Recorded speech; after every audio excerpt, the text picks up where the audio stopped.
Hey folks, how's it going? Recently, the trash in my office has been building up, and rather than clean it all up, I decided I'd just make something out of it. I started off by shredding the evidence of my shame from a recent binge eat. Gluing plastic together can be kind of a pain, so to give it a bit more texture, I had to sand it down first before applying the glue. I really wanted this mech to look like it was cobbled together, so I glued the pieces that I cut up back onto a whole part to form the base.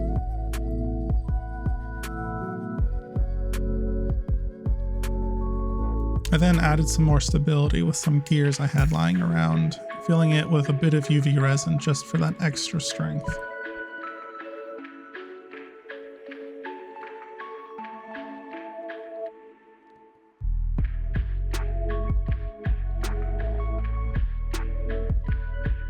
The mech obviously needed to be able to move somehow, so I added legs to it.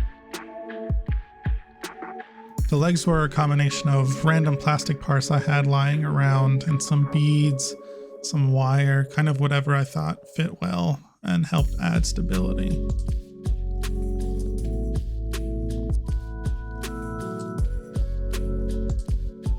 At this point, I noticed the gaps were a bit bigger than I wanted, so I went around and filled them all in. With the legs done, I wanted to add a bit more detail to the body. Any good mech is going to have rivets along the sides, so I took some of these sequins that I got from a hobby store and just pasted them on where I thought was appropriate. After which I could start working on the top of the mech. After gluing a driver's seat to a cardboard circle I'd cut out, I shredded a piece of what I believe is a mushroom container to get some small plastic pieces out that I could glue around and make it look like different metal plates all glued together.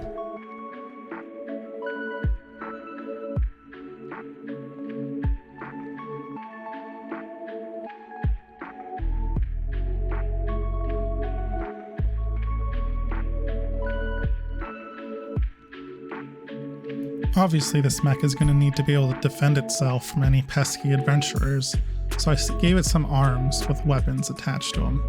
And I again made this out of whatever objects I found lying around I thought fit well.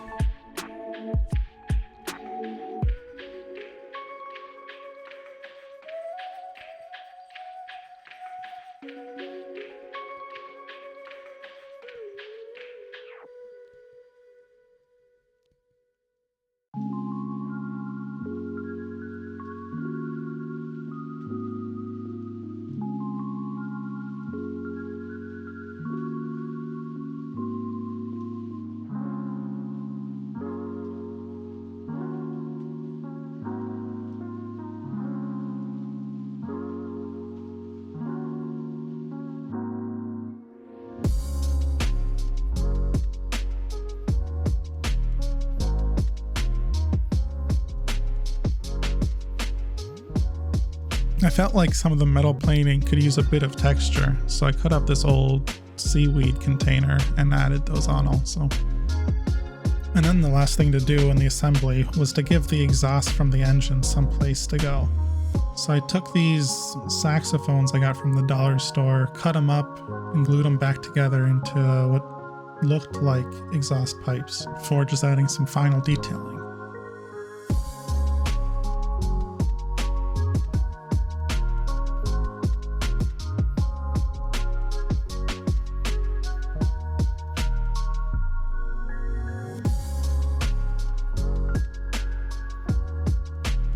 I covered everything in modeling paste and then stippled it away just to give it a bit of a rougher texture.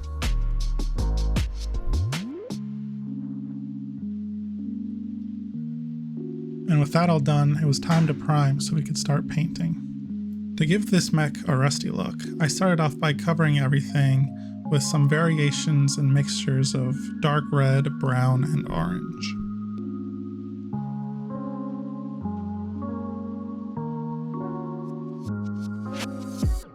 I then went back and painted on some dark metallic colors, making sure to leave some of the rust color visible.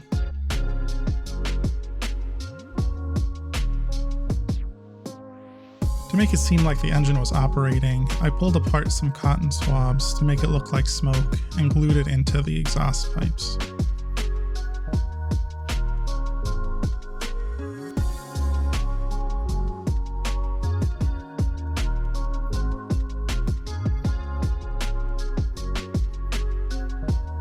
And then I placed some goblins in their perches and was happy to call it done.